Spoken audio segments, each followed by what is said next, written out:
Hoentintsika mamaraparan'izay vaovao mahakasika ny baolina kitra izay dia baolina kitra eny anivon'ny sekoly natomboka tamin'ny fomba ofisialy ihany koa tamin'ny alatsinainy teo ny fampiofanana ireo mpampianatra teo mpanazatra eny anivon'ny sekoly any amin'ny Zapanandoaranfotsy tonga nanokatra sy amen'izany fampiofanana izany moa ny tale teknika nasionaly ny taranja baolina kitra de bon Jean-François sy ny mpanazatra na koa ny instructeur avy ao amin'ny fédération malagasy ny taranja baolina kitra Zakabe tsara mariana fa tao anatin'ny fampanantenana nataon'ny Ligue Analamanga taranja baolina kitra ny anaparitaka ny baolina kitra eny anivon'ny sekoly taorinany namezany lanja ny baolina kitra teny anivon'ny fokontany sy ety amin'ny fifananana fédéral moa nahatonga an'izao tetikasa ampanaovana fampiofanana ireo mpanazatra any an-tsekoly ireo.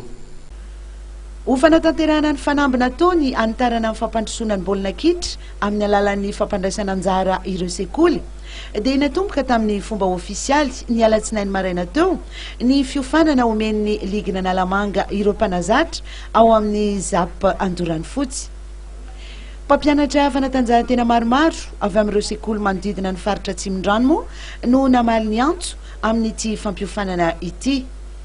Fantatra fa azo ny mari-pahaizana brevet fédéral ho an'ny mpanazatra ireto mpiofana ireto aorian'ny fampianarana. Tonga manokana izaran'ny traikefany any Andoranfotsy moa ny tale teknika nasionaly de bon Jean-François sy ny mpanazatra Zakabe. Tsy aivina trano fa ahatratra enimpolo ora ny fampiofanana izay izara amin'ny fampianarana antsoratra arahina fampiarana eny an-kianja. Nandritra ity fitaoam-panombohana ity dia namporisika ireo mpitantana fanatanjahantena eny Andoranfotsy ny tale teknika nasionaly mba hanao fiofanana mba ahazoana vokatra tsara amin'ny fifaninanana izay atao. Tetsekilan'izay dia velom-pisaorana ireo tompon'andraikitra lehibe eo anivon'ny baolina kitra malagasy ireto ny filohan'ny Zap Andoranfotsy Ravelonjara Remy amin'ny tsy nanadinoana izy ireo ny faritra iadidiny. Navahany manokana tamin'izany moa ny filohan'ny Alpha.